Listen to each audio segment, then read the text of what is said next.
Dissection 3 today. Your goal for Dissection 3 is to make a sagittal cut from the hair of the chin to the sternum. Sagittal, midline, midline. And then we're going to, the whole goal is to expose all of the organs, the special organs in the anterior neck. So, technique, let's watch this. I'm going to flip this pig around a little bit and go. See that hair? I'm going to go right to that hair and then stay superficial right down the middle, midline, sagittal, cut right here to the beginning of the sternum. Sternum, you should feel around for it beforehand and make sure you get to the sternum, but not through the sternum. Don't worry, we'll get to this through the sternum next time on dissection number 4. So that's my initial. Now I'm going to have to get deep into this. So I'm going to flop up and just working down through that midline to open it up. But again, stay superficial. Gonna go to the other side. Yep.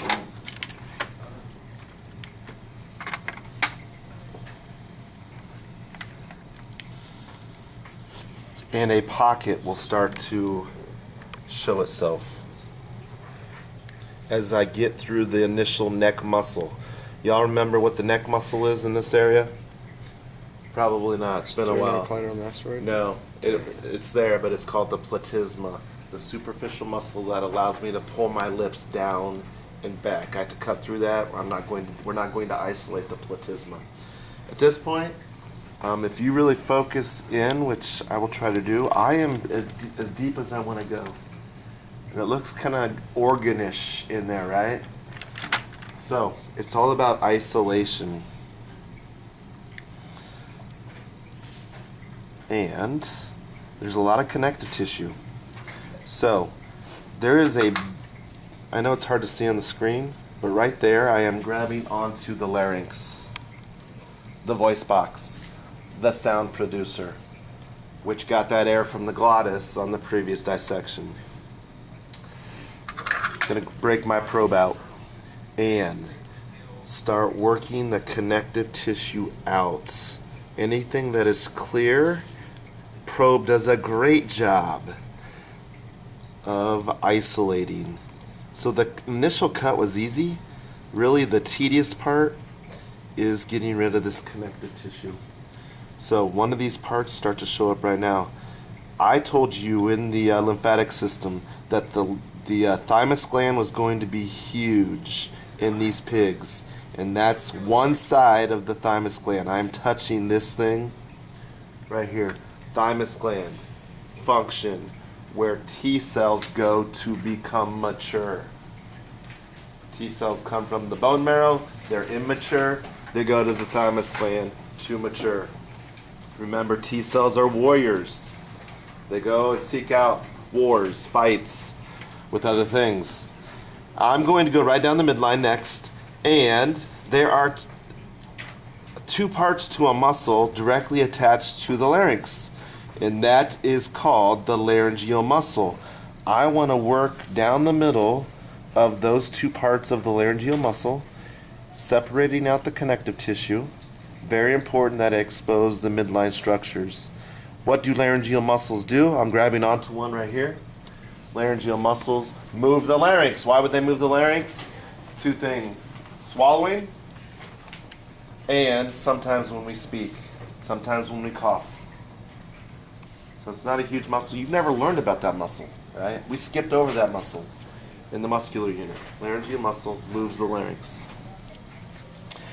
Over on the other side is the other part of the thymus gland. Again, makes those mature T cells, just separating out the connective tissue.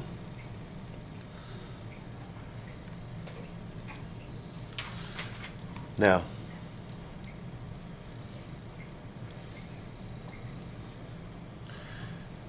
very important structure that shows up now. The tube, which I know is hard to see in this picture. But I will tell you, there is a white tube right here going caudal from the larynx. What tube is that? Trachea.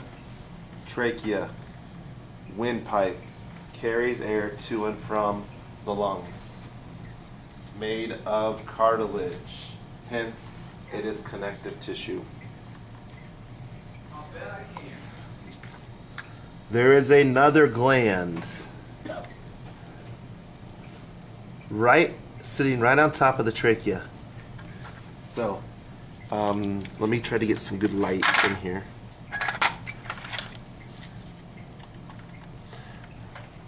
I'm touching it right there.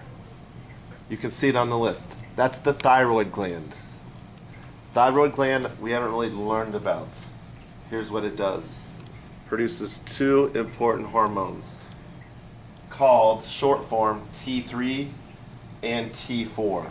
T3 and T4 are for metabolic functions. If you go back to what metabolism means, sum total of all reactions. So they help with reactions in the body. T3, T4. Their actual names are thyroxine and triiodothyronine. So we just shorten it T3, T4. Hormones for metabolism. Glands, epithelial. Good question. All right.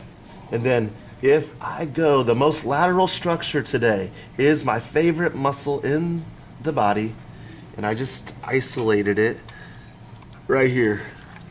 The sternocleidomastoid muscle. Prime mover of head flexion. Prime mover of head flexion. That's 6 out of the 7. The final structure is the esophagus. You're going to have to do some work to get to the esophagus, which means I'm going to have to go under or dorsal to the trachea. Let me widen this out. It's going to be tough to see it on your screen. I'm doing it for the camera purpose. But if I go underneath it and hopefully there's some light on it, I am pulling out the esophagus at you. It sits, again, right dorsal to the trachea in a pig. In us, if you go directional terms, the esophagus is posterior to the trachea, behind the trachea. Function to carry food and water to the stomach. It's a digestive system organ. What I will eventually do is make lateral cuts, and you can do this also without cutting anything, to open up the area even more. So if you want to flop this back a little bit like a book, I will allow you to do that so you can see things easier. Just don't cut the sternocleidomastoid. All right, it's dissection 3.